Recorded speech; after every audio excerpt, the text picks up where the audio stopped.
Hello, class. Thank you so much for joining me for week six. Week six, we get to talk about the PCC and the MCC and what we observed in these two sessions.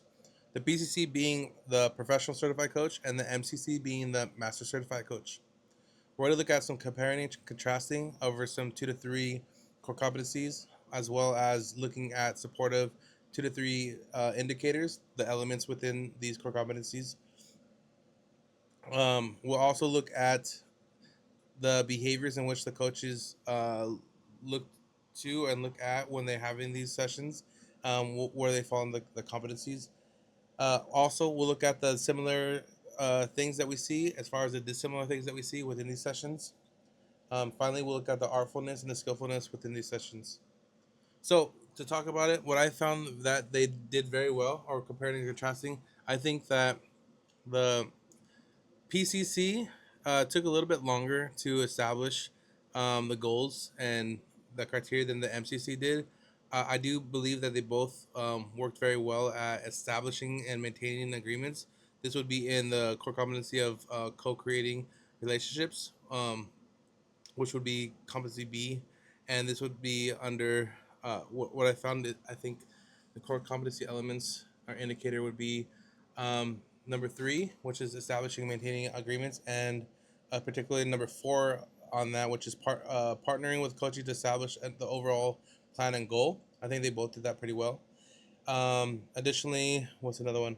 Oh, number six, which is partnering with to reconfirm what they want to accomplish within the session.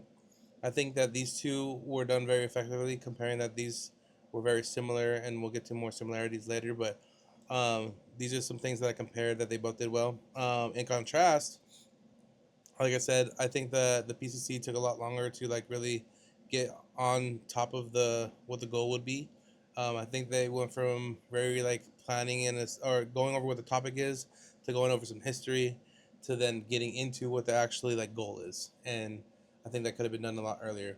But then these sessions are fluid, and you get it in where you can, but you gotta, I think, learn how to facilitate a little bit better, and as far as being in the master's level. Additionally, what I found that they did very well was communicating effectively, and particularly here, one of the elements or the indicators would be number six, listening actively, and specifically number two, which was reflecting and summarizing on what the coach is saying and kind of reiterating back to what they're saying. I think they did a wonderful job here. They're able to like create and give a lot of what was said to them in a different way. Actually think that the PCC did a great job here in this part, being a little bit more separate from each other. I think this we can go into like the to maybe more strength here. She took a lot of notes, was very well organized and like capturing what was said. But what I do think that the MCC did that was maybe even more so beneficial for the conversation is she led um, inquiries to help guide the session forward with more thought provoking, I guess, ideas to like bring it out, or have the coachee find these self awarenesses, self discoveries, and all that. So I think that she led it a little bit more forward thinking, and I think that the PCC was more like capturing what was said, if that makes sense. How I think they addressed the behaviors. So I think that they were there's a lot of nonverbal communication in both parts. Both the coaches use their like hands gestures and so that. So they much so use gesturing to like relate to their coaching to the coachee, especially like when they were doing like this for like the wheeze and like very accentuating stuff for like when things were like their ideas, like, oh yeah, so like and these would be like accentuations of what they were saying, and a lot of the gestures happened. So they were actually the ones exhibiting a lot of behaviors, and seeing in what the behaviors that were being done with the coachee. The PCC coachee was writing down a lot of notes, and I think or had a pen and stuff. Was very like note driven. Asked to look into a lot of different elements of what their questionings were, and I think the Coach E actually reflected that by taking her own notes. Excuse me. And additionally, the MCC, I think she was very present. I think she. This is where they were dissimilar and similar. I think she was very more like in the now, in the moment, than the PCC was. I think she was like in the moment, but like again, kind of a step back by recording everything instead of being fluid with it.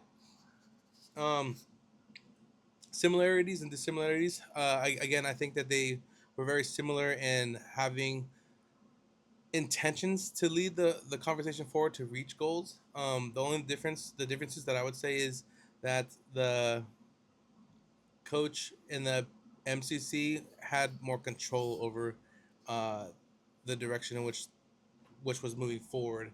She didn't really control what was being going to be said or how things were said. She didn't like lead the questions, but she also was able to like manage the session a lot more effectively. She was reminding them of time and like where they were at, reiterating what she was hearing. As far as the PCC coach, the coachee had to ask her about what the time was, and then seemingly after he had asked, then the session kind of like felt like it would just ended. And even if it's a coincidence, as a coachee, I would kind of take that a little, a little interesting. Like if it wasn't, she wasn't really managing the time as best as possible, and then maybe feel like rushed at the end to like kind of like wrap it up. So that's maybe just how I would have felt. Things that I thought were artful, and they both did this wonderfully. And after the session, I actually did research, and there's this research paper by Arnold K. in 2020 or 2012 called "Humming Along: The Meaning of in Psychotherapeutic Communication." Contemporary psychoanalysis 48 1 comma 100 through 117. I'll add this into my post. But what I found is like the nonverbal communication, the nods, like that is so powerful to like move conversation along, even if people don't identify, or even if you don't resonate with what they're saying. If you nod, if you say or even a lot of different expressions can like kind of elicit other people to like continue the conversation, to lead it more.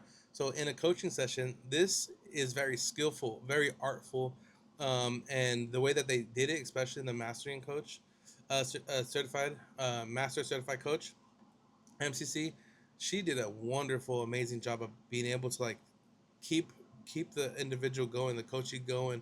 The conversation was fluid.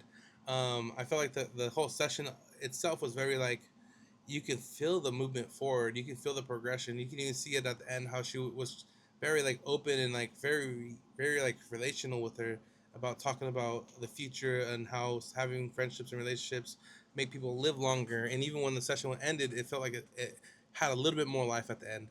And I think this was really great and important.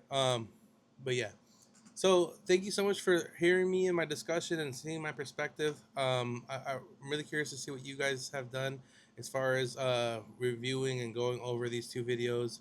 I think they were great, very inspiring, very much telling of what levels of coaching there can be. And yeah, thank you so much for your time. I hope you have a wonderful weekend or week.